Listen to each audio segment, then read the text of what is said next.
Welcome everyone in the another session of fluid mechanics and hydraulic machines. In this session, we are going to discuss about different kinds of flow. So let's start with the classification. Here is the diagram of the different flows we are going to study today. Steady flow, unsteady flow, laminar flow, turbulent flow, uniform, non-uniform flow, rotational, irrotational flow and compressible, incompressible flow. ये 10 types के flow के बारे में हम study करेंगे कि उनका behaviour हम कैसे पता कर सकते हैं. तो सबसे पहला फ्लो है that is steady flow. When the properties of fluid that does not change with time during the flow, then it's called steady flow.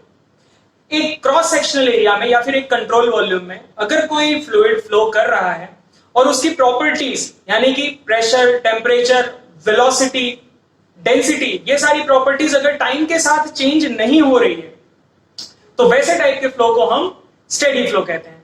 यहां पर हम डायग्राम में देख सकते हैं कि एक पॉइंट स्पेसिफाई किया गया है जहां पर प्रॉपर्टीज को at time t1 and at another time t2 denote किया गया है as v1 t1 p1 and v2 t2 p2 eight time t2.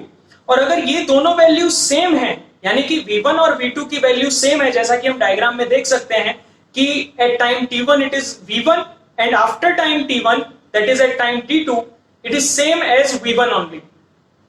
तो अगर टाइम के साथ वैल्यूज चेंज नहीं हो रही है एक स्पेसिफिक पॉइंट पे, यानी कि हमें स्पेस से कोई लेना देना नहीं है, एक स्पेसिफिक पॉइंट पे अगर प्रॉपर्टीज चेंज नहीं हो रही है तो उसे हम कहते हैं steady flow. Now the another kind of flow is opposite of steady flow, that is unsteady flow.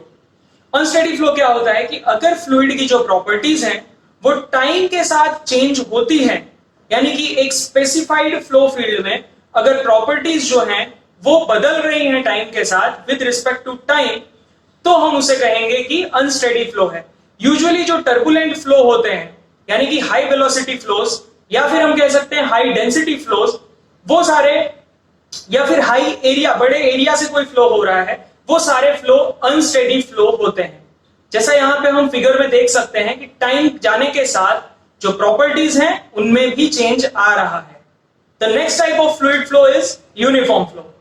हमने स्टेडी फ्लो में ये पढ़ा कि टाइम के साथ प्रॉपर्टीज चेंज नहीं होती. यूनिफॉर्म फ्लो में स्पेस के साथ प्रॉपर्टीज चेंज नहीं होती. यहां पर हम देख सकते हैं फिगर में दो एरो हैं. फर्स्ट एरो एक स्पेस में एक पॉइंट डिनोट करता है, सेकंड एरो दूसरा पॉइंट डिनोट करता है. वो दोनों पॉइंट्स पर जो वेलोसिटी, टेम्परेचर और प्रेशर है वो सेम है. तो एक कंट्रोल वॉल्यूम में अगर अलग अलग पॉइंट्स पे प्रॉपर्टीज जो हैं वो सेम रहें तो वैसे टाइप के फ्लो को हम यूनिफॉर्म फ्लो कहते हैं.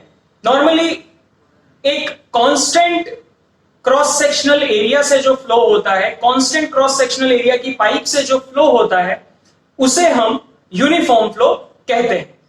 अब ठीक यूनिफॉर्म फ्लो का उल्टा non uniform flow. Non uniform flow में अलग अलग पॉइंट्स पे जो प्रॉपर्टीज हैं वो चेंज होगी, यानी कि एक कांस्टेंट कंट्रोल वॉल्यूम में जो प्रॉपर्टीज हैं वो बदलेंगी. जैसा कि यहां पर फिगर में हम देख सकते हैं कि दो अलग अलग पॉइंट्स को चूज किया गया है जहां पर प्रॉपर्टीज जो हैं with respect to space change हो रही है. फर्स्ट पॉइंट पे velocity, temperature, pressure v1 t1 p1 है, जबकि दूसरे पॉइंट पे v2 t2 p2 है. तो स्टेडी फ्लो और यूनिफॉर्म फ्लो में डिफरेंस ये है कि स्टेडी फ्लो में हम properties with respect to time constant देखते हैं, जबकि यहां पर with respect to space constant रहती है properties. The next type of flow is laminar flow. Laminar flow में जो लिक्विड की लेयर्स हैं वो एक दूसरे के पैरेलल मूव होती हैं, यानी कि लेयर्स जो हैं वो एक स्ट्रीम लाइन में मूव होगी, यानी कि लेयर्स एक दूसरे को इंटरसेक्ट नहीं करेंगी. नॉर्मली लेमिनार फ्लोज में रेनॉल्ड नंबर जो है उसकी वैल्यू बहुत कम होती है, क्योंकि ऐसे फ्लोज यूजुअली ऑब्जर्व किए जाते हैं लो वेलोसिटी या फिर बहुत ही छोटे क्रॉस सेक्शनल एरिया की पाइप में. फॉर एग्जाम्पल कोई ट्यूब है या फिर इंजेक्शन है, उसमें जो टाइप का फ्लो होता है वो लेमिनार फ्लो होता है. The another flow is turbulent flow. Turbulent flow में जो लिक्विड्स की लेयर हैं वो एक दूसरे को क्रॉस करती हैं, यानी कि वो एक दूसरे के पैरेलल नहीं होती हैं. ऐसे टाइप के फ्लो यूजुअली हाई स्पीड पे ऑब्जर्व किए जाते हैं जहां पर टर्बुलेंस बहुत ज्यादा क्रिएट होती है. फॉर एग्जाम्पल जब एरोप्लेन चलता है तो उसकी स्पीड बहुत ज्यादा होती है, इसलिए जो एयर है वो बहुत हाई वेलोसिटी से उसकी विंग से टकराती है, जिससे कि टर्बुलेंस क्रिएट होता है, जिसके कारण हम उस वाइब्रेशन को फील भी कर सकते हैं। तो वहां पर जो स्ट्रीम लाइंस है वो आपस में एक दूसरे को क्रॉस कर रही होती हैं, जिसके कारण फ्लो जो है वो टर्बुलेंट हो जाता है। यहाँ पर फिगर में हम देख सकते हैं कि किस तरह से जो मल्टीपल लेयर्स हैं वो एक दूसरे के पाथ को इंटरसेक्ट कर रही हैं। दैट मीन्स कि particle will intersect each other constantly. ऐसे फ्लो को हम ट्यूबवेल्स में भी इजीली ऑब्जर्व कर सकते हैं। The next flow is rotational flow. Rotational flow में पार्टिकल्स जो हैं वो अपनी सेंट्रल एक्सिस के अगेंस्ट रोटेट करते हैं, जैसे अर्थ अपनी एक्सिस के अगेंस्ट रोटेट करती है। यानी कि सारे पार्टिकल्स उनकी एक एक्सिस के अगेंस्ट तो रोटेट करते ही हैं, साथ में वो अपनी अपनी सेंट्रल एक्सिस के अगेंस्ट भी अपनी ही पोजीशन पे रोटेट कर सकते हैं। जैसा कि मैंने यहां फिगर में दिखाया है, जो ग्रीन डॉट है वो एक पार्टिकल डिनोट करता है। अब उसके वेक्टर्स को हम देख सकते हैं कि रेड जो लाइन है वो उसके वेलोसिटी वेक्टर को शो करती है। तो ये वेलोसिटी वेक्टर जो है वो कॉन्स्टेंटली चेंज हो रहा है। That means particle is rotating at its own axis, as well as these all particles are rotating against the central axis O. So such kind of flow is called rotational flow. Washing machine में जो flow होता है water का, यानी कि जो vortex create होता है, उसे हम रोटेशनल फ्लो कह सकते हैं। वॉश बेसिन में नॉर्मली हम ये चीज ऑब्जर्व करते हैं जब फ्लो जो है वो वोर्टेक्स फॉर्म क्रिएट करता है।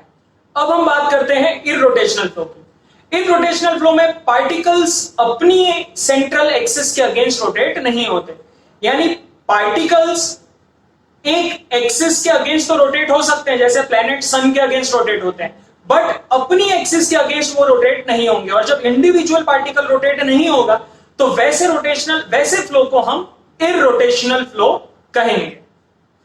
The next one is compressible flow. In compressible flow the density of fluid constantly varies. Compressible flow में यूजुअली जो प्रेशर है through out section, because of change in sectional area, cross sectional area, pressure जो है वो very करता है, और pressure variation के कारण डेंसिटी में भी चेंज आता है। जब भी कोई कंप्रेसिबल फ्लूइड यानी कि नॉर्मली गैसेस फ्लो करेंगी, तब यूजुअली चांसेस हैं कि उस फ्लो में कंप्रेसिबिलिटी जनरेट हो, जिसके कारण उसके प्रेशर में चेंज आए, और प्रेशर में चेंज आने के कारण डेंसिटी में चेंज आता है, जिससे कि वो एक कंप्रेसिबल फ्लो बन जाता है।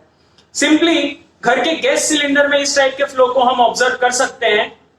सिलेंडर के अंदर जो गैस होती है वो लिक्विड फॉर्म में होती है, यानी कि उसकी डेंसिटी हाई होती है, और जैसे ही वो बाहर एटमॉस्फेयर में आती है वो गैसियस फॉर्म में कन्वर्ट हो जाती है, यानी कि वो एक्सपांड हो रही है। दैट मींस उसकी कंप्रेसिबिलिटी में चेंज आ रहा है, then it is called compressible flow. The next flow is the opposite of The next flow is opposite of compressible flow, that is incompressible flow. यानी कि जब भी डेंसिटी में कोई डिफरेंस ना आए, यानी कि एक फ्लूइड अगर कोई पाइपलाइन में से फ्लो कर रहा है और उसकी डेंसिटी में कोई चेंज नहीं आ रहा है, तो वैसे टाइप के फ्लो को हम कहते हैं इनकम्प्रेसिबल फ्लो। यूजुअली जो इनकम्प्रेसिबल फ्लूइड्स होते हैं, यानी कि लिक्विड्स में जो फ्लो हम ऑब्जर्व करते हैं, यानी वाटर का फ्लो पाइपलाइन के अंदर, वो flow incompressible kind of flow होता है। सो इस लेक्चर में हमने डिस्कस किया about the different types of flow. In next lecture we will discuss about the continuity equation. Now here are some important questions from the above topic. You can try out these by clicking on the Google link given below in the description. Thank you for watching the video.